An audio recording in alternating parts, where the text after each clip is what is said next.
Bonjour, je vais vous présenter le mode d'emploi de la machine de tamisage à tambour RS 1500 de la société Remav. Tout d'abord, merci d'avoir acheté la machine chez la société Remav.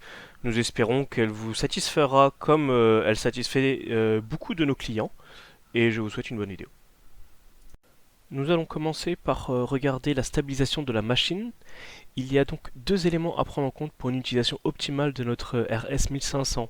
Il faudra que la machine se trouve sur un sol stable et que la machine soit droite. Pour cela, nous allons utiliser la roue de support ainsi que la tige de support qui se situe à l'avant de la machine. On commence par abaisser la roue de support à l'avant, comme cela.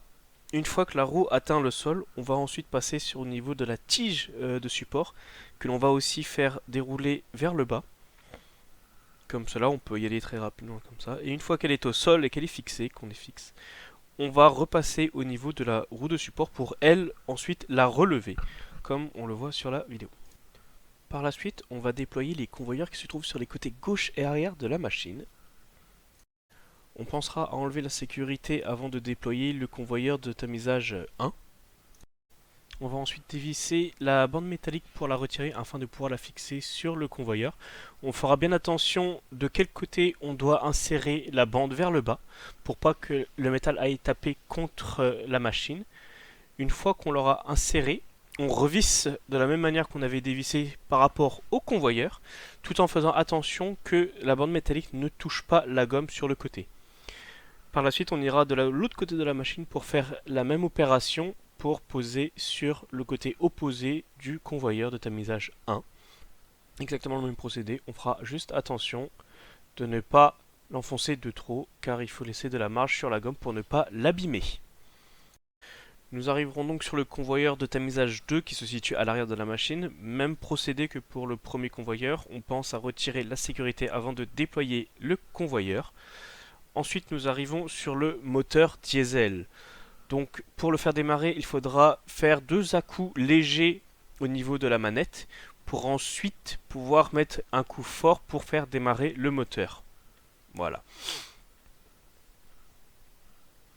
Ensuite, pour ce qui concerne l'alimentation donc des différents convoyeurs, il faut respecter l'ordre qui est indiqué. Donc, la bande 1 pour la bande 2 pour le tambour, pour ensuite le convoyeur de dosage.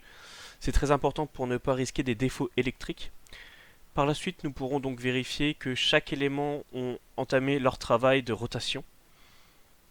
Donc voilà, donc là on peut voir que la bande le convoyeur de dosage circule lentement. On peut vérifier aussi que toute la machine est en état de fonctionnement, comme ceci.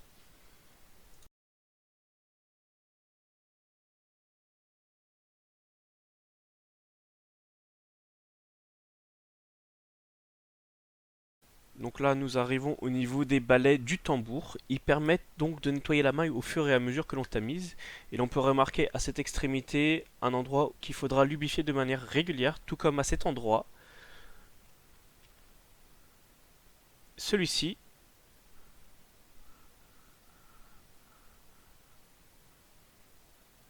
Et celui-ci.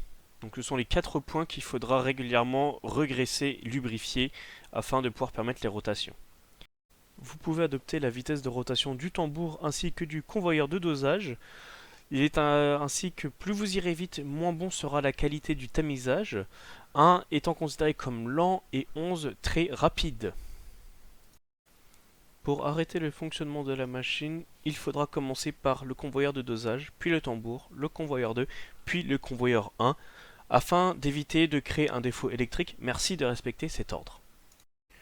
Pour l'extinction du moteur, il faudra faire pivoter la petite pièce vers la gauche et rester appuyé jusqu'à extinction du moteur. Donc à cet endroit se trouve à l'avant le cache pour le filtre à air du moteur.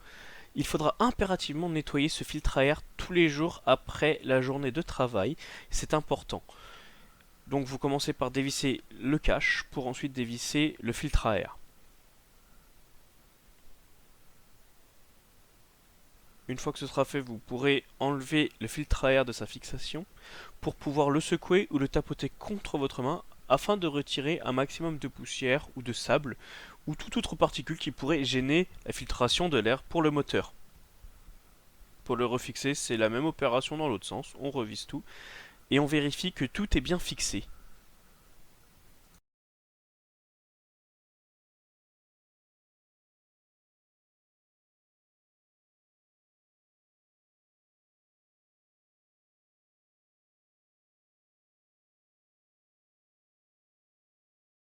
Et c'est ici donc qu'on accédera à l'huile moteur.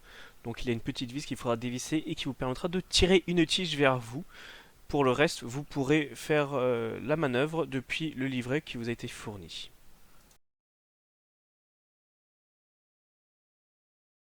Donc veillez à bien refermer le cache, vérifier qu'il est bien fixé et de le revisser correctement afin d'éviter que toute particule puisse rentrer trop facilement dans le moteur.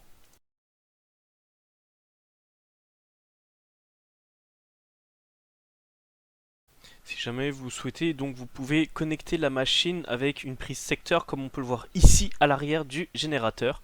Sinon vous pourrez tout simplement la débrancher. Nous arrivons donc à la phase pour changer la grille de tamisage qui se situe sur le tambour. Donc le tambour est facilement rotatif avec les mains vers soi pour arriver sur l'orientation au niveau des vis.